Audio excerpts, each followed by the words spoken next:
La santé durable, on l'a dit, il y a un leadership québécois. Il y a un leadership québécois qui touche différentes régions et qui s'exerce dans différentes régions. On l'a vu. Gardons ce leadership. C'est aussi pour ça que nous créons cette chaire de recherche et que nous avons décidé de la soutenir. C'est pour dire ça se passe au Québec, c'est au Québec et nous sommes en avance. Ça ne veut pas dire qu'il n'y a pas des initiatives santé durable ailleurs dans le monde. Et tant mieux, c'est ce qui nous fait progresser quand la science, la connaissance, l'application de ces connaissances est capable de circuler et d'être diffusée. Donc, on va avoir maintenant 4 cours vidéo, si je ne me trompe pas, 2 cours vidéo sur des initiatives qui se passent à l'international. Donc, la première, elles sont nommées ici. On enchaîne avec ça.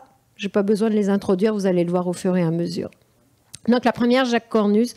Jean-Pierre, tu es mieux placé que moi pour dire qui ils sont. Ce sont tes collègues, vos collègues. Je vais prendre une. Okay. Vous savez, l'avantage d'être un vieux chercheur, c'est qu'au fil des décennies, on tisse des liens. C'est normal, en recherche, on fait tout ça avec des collaborateurs internationaux qui se préoccupent des mêmes enjeux que nous.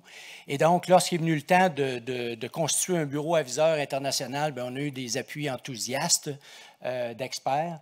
Alors, le premier exposé que vous allez entendre, c'est celui du professeur Jacques Cornu, qui, à Lausanne, a fait le pont entre les approches populationnelles et les approches de médecine de famille. Il a créé une structure qui s'appelle Unisanté. Alors, il va maintenant vous faire une présentation là-dessus.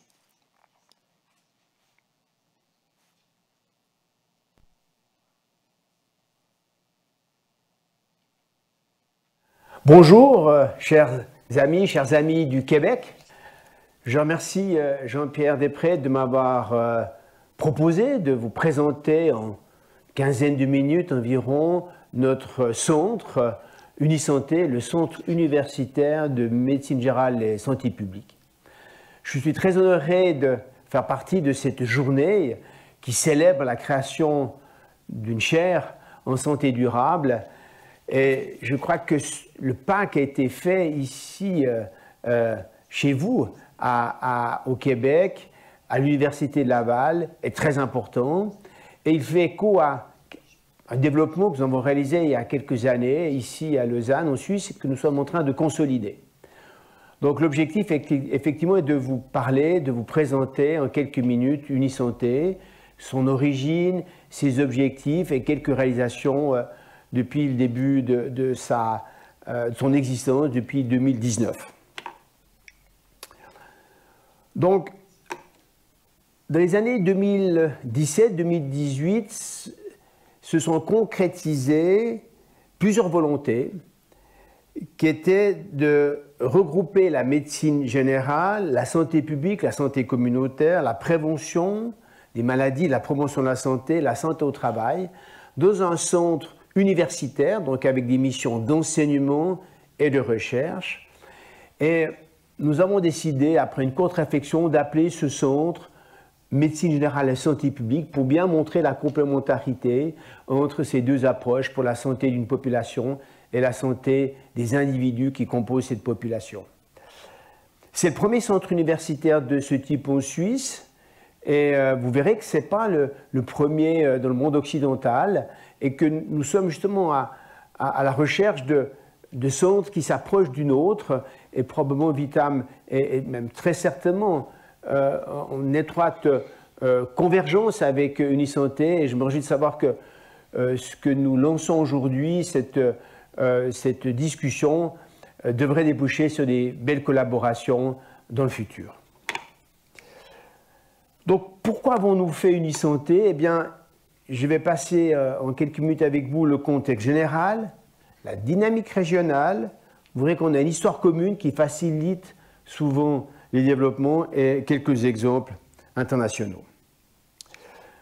Le contexte général, c'était la volonté, comme j'ai dit il y a quelques années, de prioriser sur des thématiques importantes dans le monde de la santé et de la médecine. Alors, évidemment, on est tous confrontés dans les pays occidentaux à ces changements démographiques, non seulement le vieillissement de la population, mais également l'importance de l'intégration de populations d'origine et de cultures différentes. Et puis ces changements sanitaires avec, et on s'est réjoui là également, la fin de cette médecine paternaliste, une médecine participative, avec déjà très en amont le souci de durabilité du système de soins, l'importance de la prise en charge des maladies chroniques, donc s'inscrire dans le long terme, et puis les maladies professionnelles, puisqu'on sait à quel point le travail est parfois pathogène. Le redéploiement des soins hors de l'hôpital vers la médecine générale, la médecine de famille et les soins primaires, ou disons-nous de plus en plus les soins de première ligne, en quelque sorte l'importance de rééquilibrer le système de soins et le système de santé en évitant une trop forte attraction des domaines hospitaliers au bénéfice cette fois-ci dans cette nouvelle dynamique des systèmes ambulatoires. L'augmentation des interventions de prévention, et je sais qu'également le Québec est très pionnier dans le développement de la prévention et des dépistages. Par exemple, de notre côté également c'est le cas, puisque le canton de Vaud, cette partie de la Suisse française dans laquelle se trouve Lausanne, nous avons été les pionniers en Suisse pour le dépistage du cancer du sein. Il y a bientôt une vingtaine d'années, dépistage du cancer du côlon, il y a maintenant un peu moins de 10 ans, et nous sommes en train de lancer le dépistage du cancer du poumon chez les fumeurs, les anciens fumeurs. Et puis le développement du système d'information sanitaire, on a vu à quel point la crise Covid, la pandémie a montré l'importance d'une information sanitaire de qualité. La priorisation des politiques publiques, c'est ce fameux universalisme proportionné. Moi, j'aime bien le terme asymétrique, où on ne met pas tout, le même poids des politiques publiques partout, mais qu'à dessein, on privilégie certains endroits, certains quartiers, certaines populations. Et puis l'académisation de la médecine générale, la médecine de famille, la santé publique est, comme vous le prouvez aujourd'hui, la santé durable. Et puis ces activités interprofessionnelles, on a besoin de compétences complémentaires entre médecins, soignants, infirmières, physiothérapeutes, kinésithérapeutes et autres professionnels également du social. Et puis finalement ce rôle de plaidoyer qui est à nos yeux très important compte tenu du poids que met certains lobbies pour la médecine génomique, donc remettre la médecine génomique à sa juste place, et puis l'importance justement de faire non pas du militantisme, mais du plaidoyer pour des systèmes de soins durables. Et en fait, en Suisse, contrairement à l'image un peu d'Épinal que l'on a peut-être, nous avons également des problèmes liés à ces inégalités face à la santé. Regardez ici une belle manière de synthétiser à mes yeux la situation en Suisse entre deux villes, Berne et Lausanne, et l'espérance de vie en fonction du lieu de résidence pour des hommes âgés de 30 ans. Et vous voyez que dans les quartiers les plus défavorisés, SSE, donc statut socio-économique bas, eh bien c'est 78 ans et demi versus 83 ans. Et nous sommes ensuite, nous ne sommes pas à Chicago ou à Johannesburg. Et puis vous voyez également les mesures de santé publique, lorsqu'elles ne sont pas asymétriques, elles augmentent les inégalités. Vous voyez le recul de la consommation de tabac, toujours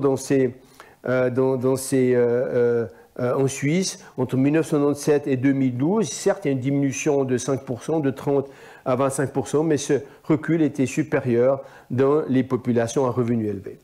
Donc, le besoin de cette nouvelle façon d'envisager les politiques publiques se trouve également en Suisse. Une dynamique régionale également. Juste signaler qu'il y avait une volonté des autorités publiques de favoriser des politiques publiques avec une expertise dans le système de santé, une coordination de la médecine générale, de la première ligne de soins au sein de ce système. D'ailleurs, en 2012, avec Fred Paco, certains peut-être connaissent Fred Paco qui est maintenant à la retraite, mais qui a eu des liens très forts avec le Québec. On avait organisé, lui et moi, un symposium sur le rapprochement de la santé publique et de la première ligne de soins. Et puis cette clarification de santé publique liée à la prise en charge des populations précarisées. Donc tout ça, c'était une volonté des autorités politiques. Et il y avait, ça c'est très important, nous avons pu faire Unisanté, parce qu'il y avait également un net souhait, une volonté du CHU de Lausanne, le CHUV, de ne plus aller là où il n'avait pas forcément une forte expertise la santé publique, mais de rester surtout une clinique tertiaire, mais de collaborer avec un partenaire externe qu'on allait devenir pour la prise en charge de la première ligne. Tout ça tout en favorisant évidemment des liens très forts, puisque Unisanté, qui est en charge de la formation de nombreux résidents en médecine de famille, peut bénéficier de places de rotation au CHU pour certains types d'urgences ou certaines spécialités. Et puis, une autre dynamique importante qu'a permis Unisanté, c'est la dynamique académique. Il y avait une nette volonté de notre décanat, de notre université, de poursuivre le développement de la santé publique, l'économie de la santé également. Et pour nos autorités, c'était clairement un plus d'avoir une université qui mettait en avant la médecine générale et la santé publique parce qu'elle montrait de cette manière-là son insertion dans la société. Donc on a eu le feu vert des autorités en août 2017 pour donner un peu moins de 2 ans pour arriver en 2019 à la création d'Unisanté. Et puis on avait une histoire commune, c'est important quand même, puisque sans aller dans les détails, il y avait des liens déjà forts entre nos différentes institutions, la médecine du travail, les ligues de la santé, en termes d'enseignement, notamment prégrade et postgrade.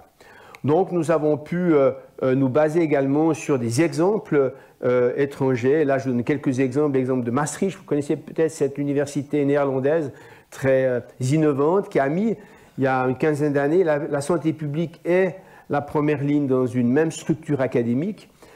Également Cardiff, vous connaissez probablement Cochrane, qui est l'université dans laquelle Archie Cochrane a fait beaucoup de son développement, et encore des universités nordiques. Donc voilà un petit peu les origines locales, internationales, mais également il y avait une assise qu'on pouvait s'appuyer sur des développements dans la littérature scientifique, puisque de plus en plus on évoquait l'importance de favoriser le rapprochement de la santé publique, la médecine de famille. Vous voyez déjà en 2004 dans cet article, et plus récemment une très belle perspective, qui est cette perspective de Clinical Population Medicine, qui montre l'importance d'intégrer la clinique avec la pratique dans les populations, dans une approche populationnelle. Donc voilà, nous avons créé Unisanté, qui était le regroupement de plusieurs institutions, peu importe le nom, l'important c'est ce que l'on est maintenant, mais nous sommes 5 institutions qui ont fusionné pour faire des prestations de première ligne de soins, en particulier en termes d'orientation dans le système de soins, des prestations en lien avec les populations vulnérables, à besoins particuliers, promotion de la santé et prévention, également commission importante, la recherche, l'expertise dans l'organisation et le financement des systèmes de santé, et puis des activités d'enseignement au sens plus large également, en santé communautaire et en santé au travail ou médecine du travail.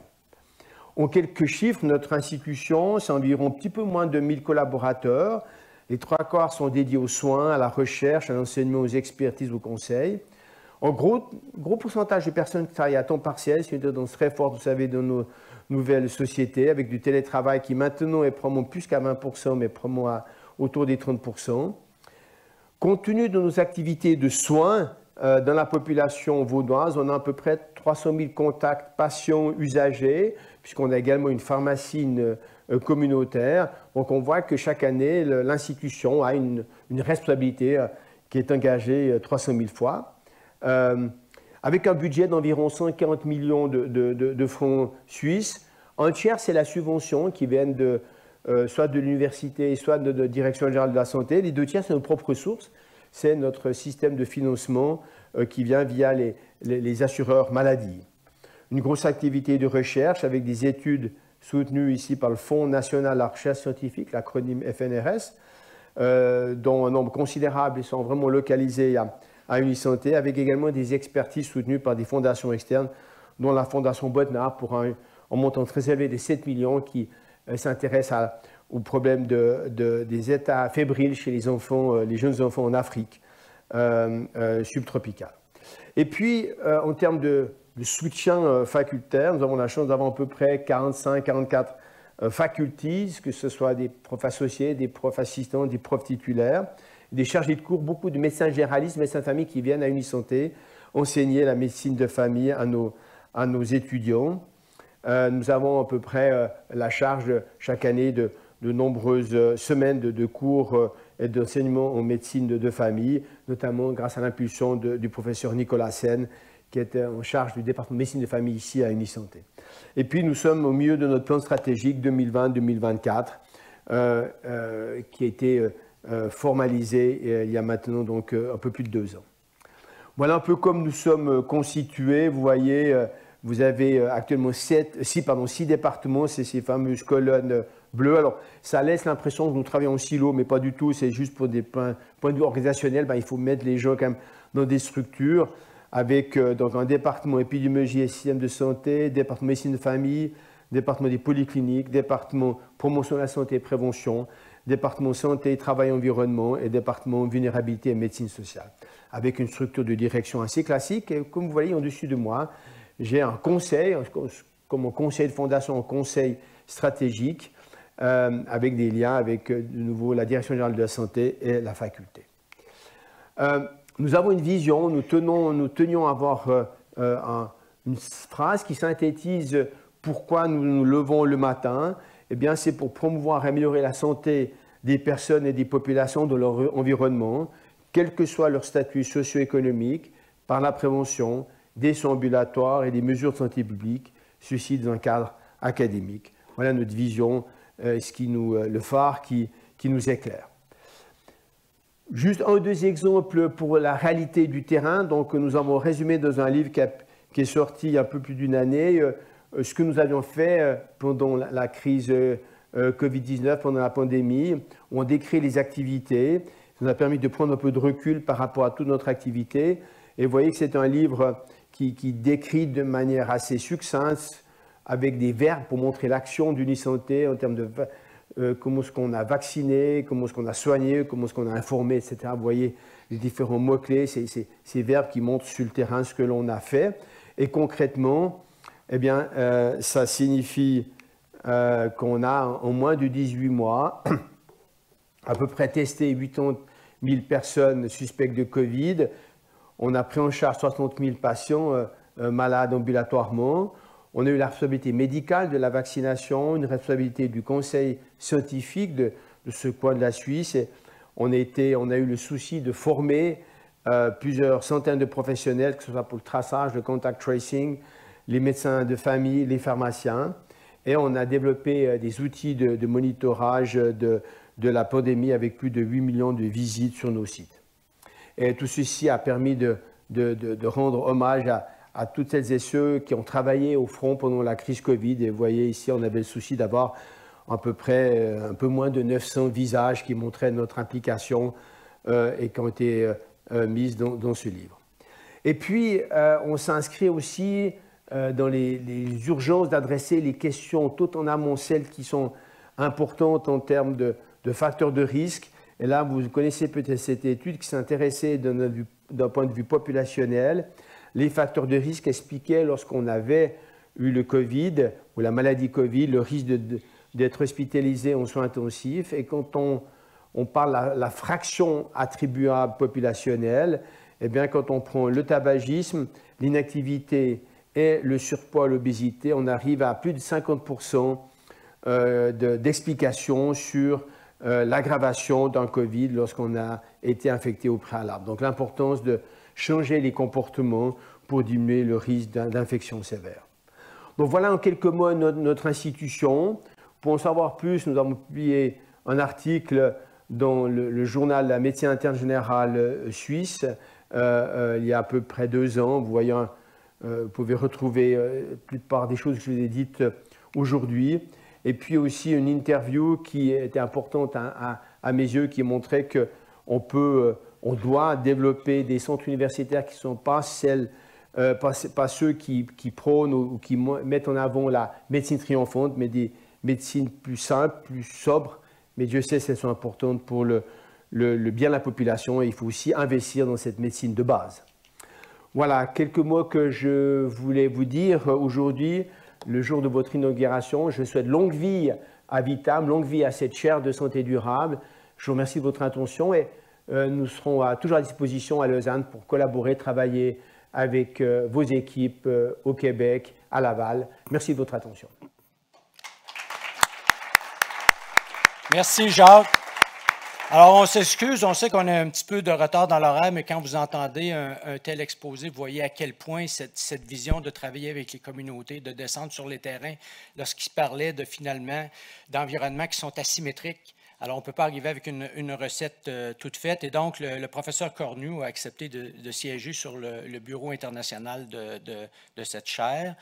On va laisser faire les deux interventions de deux autres grands experts de santé des populations. Je vais quand même les nommer parce qu'ils sont profondément engagés dans notre démarche. Le professeur Frank Yu, qui est à l'école d'épidémiologie, l'école de santé publique de l'Université Harvard, et le professeur Nicolas Wareham, qui dirige l'unité de santé des populations à l'Université de Cambridge en Angleterre, qui nous ont assuré justement de leur appui.